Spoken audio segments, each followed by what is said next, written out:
YouTube, what the crap's going on? HeirofCarthage here, and I probably sound even more grizzled than usual. That's because I'm sick, so I apologize, and that's why I haven't had a video up in the last 2 days, as I have been way too sick to be able to record. It seems like the patchy bonic plague has been plaguing Air's family for the last month, and now it's my turn to suffer through it. It's just that wonderful time of year where it's winter, and you know, I work in a big office where everybody passes germs around like it's a petri dish.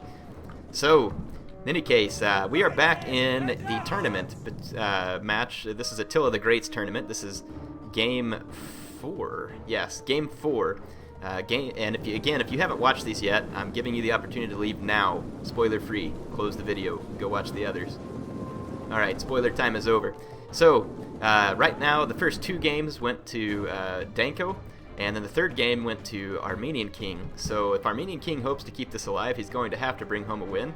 Danko is representing Carthage in this match. He's got an African War Elephant, 2 Mercenary Campanian Cav, an interesting pick, 3 Balearic Slingers, 4 Libyan Infantry, and I think in total 8 Hoplite units. Though there is a rule on like probably 6 of the same, so he's got late Libyans and Libyan Hoplites.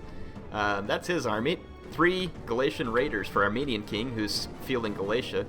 6 Galatian Legionaries, 2 Galatian Swords, 2 Levy Freemen, 2 Mercenary Cappadocian Cav, a Noble Horse General, and Mercenary Syrian Archers. So Galatia has Carthage outmatched in the sword department. Carthage has mid-tier cavalry, whereas Galatia does not, but Galatia has the excellent Galatian Raiders, whereas Carthage would only have access to something like Numidian Cav, which although Numidian Cav has excellent javelin damage, for the price you don't really get as much bang for your buck.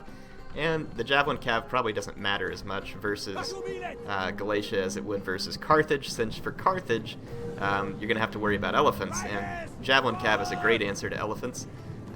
So I think, in my mind, just based off what I'm seeing from the builds here, Danko has chosen an army where his infantry just has no prayer of countering the Galatian infantry. The Galatian legionaries are just better in a straight-up fight than the Libyan infantry, period.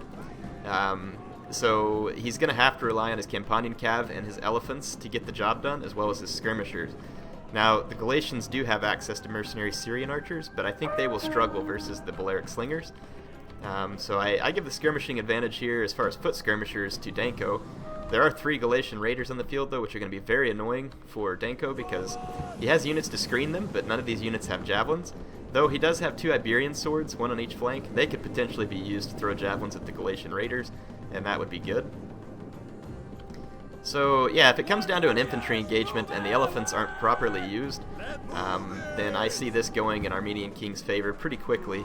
Campanian Cav are very dangerous, potentially, but I think they're tricky to use, so I'm curious to see how Danko's able to use them here. I don't have much success with them, but you know, then again, there's a lot of these players that know things I don't, so... and here comes one of them right now. Looks like it's going to go straight down the center.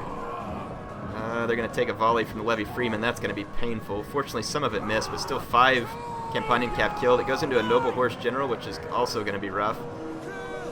But the Noble Horse General now taking Balearic Slinger fire.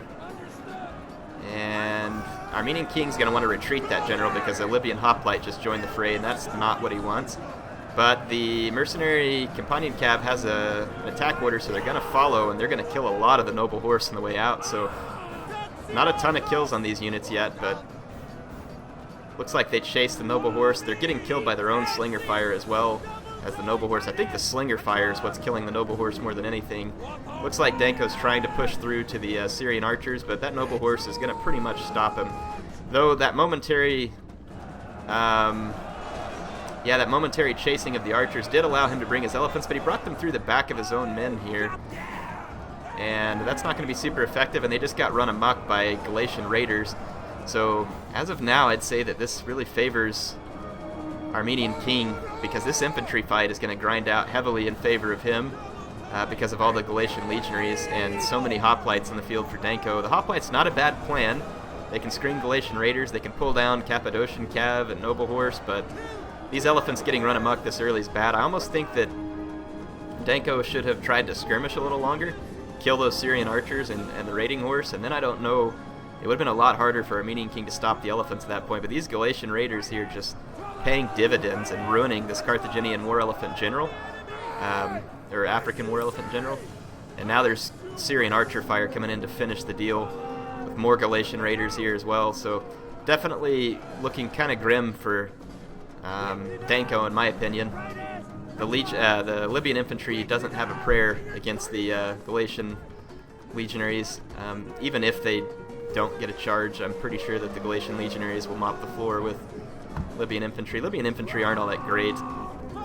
It's one of the weaknesses of Carthage, to be honest. Carthage would be a lot stronger faction if their mid-tier swords were a little more cost-effective. But Carthage doesn't really have a good mid-tier cav. They don't have a particularly great mid-tier sword. Their main advantage lies in the fact that they can bring elephants and, you know, decent mid-tier cavalry and good skirmishers. That's about all they have to offer. They also have skirmish cavalry that can be used effectively against enemy elephants. So they have a few tools, just not the best. And noble fighters are fine. I mean, in fact, noble fighters kind of make sense in an engagement versus Galatia, because Galatia can't bring elite infantry, so I really think mercenary noble fighters would have served Danko better than mercenary Campanian cav, and probably bring a few less Libyan hoplites and more sword infantry, and then I think this may have been a more dangerous game for Armenian King. But then again, I don't know.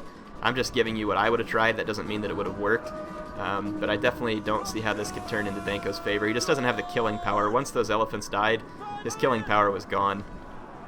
And these Syrians are going to survive to late. There's still Galatian raiders left around to harass the Balearic slingers, so they're not going to survive for too terribly long. So it's definitely going to be a GG here. And Armenian King pulling out the second victory in a row, so he was on match point basically. Wins 2 games, and now it's going to go to Game 5, and the winner of Game 5 will be the champion. So it's going to come down to a final game. Been fun matches so far. The Parthia-Armenia matchups definitely went to the favor of Danko. You know, he managed to outpick and outplay Armenian King in those matches, and then Armenian King, though, has made kind of a soaring comeback here in these last 2 matches. Using Rome against the Boii, and now Galatia against Carthage. Galatia is a pretty good faction, actually. They lack a few tools like elite infantry, but the fact that mercenary Cappadocians and Syrian archers were added to the roster makes Galatia a lot more threatening faction now. So it's definitely changed the tables a little bit. They're not as good as the Boii, the Arverni, or some of those other factions, but they can definitely pose a threat if used properly, and the Galatian raiders are another reason why that's true. So that was a costly victory for Armenian King. It's even calling it a Pyrrhic victory here. That's weird. The mercenary Campanian cav not getting enough kills to probably pay out for themselves here. This Cappadocian cav got a ton of kills. And of course the Galatian legionaries, as expected, these guys were probably the ones that got met by the elephants, but the ones who did not seeming to do pretty well. 238 kills on these Galatian swords is rectacular. That's really good. Galatian swords are not the best for meat shielding because they're not quite as good as, say, like Celtic warriors, but they are not bad, and they are potentially good unit. Syrian archers doing pretty well. Levy Freeman getting 20 kills. I mean, nothing wrong with that.